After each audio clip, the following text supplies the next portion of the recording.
তোর ছেলে তো আমার বসে রে, কোনো মন্ত্রই আর কাজ দেবে না, আটকাতে পারবি না।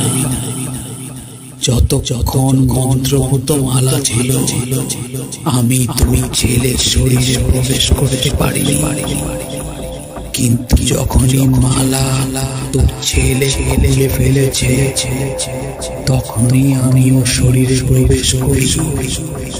তাই এখন আমাকে আর কেউ আটকাতে পারবে না। ওং হ্রিং শ্রীং চামুণ্ডায় নমঃ। ওং হ্রিং শ্রীং চামুণ্ডায় নমঃ। ওং হ্রিং শ্রীং চামুণ্ডায় নমঃ। দেখ এবার কেমন মজা লাগে। ও বাবা গো, চলে গেল রে, মরে গেল রে, ছেড়ে দে আমাকে, ছেড়ে দে বলছি।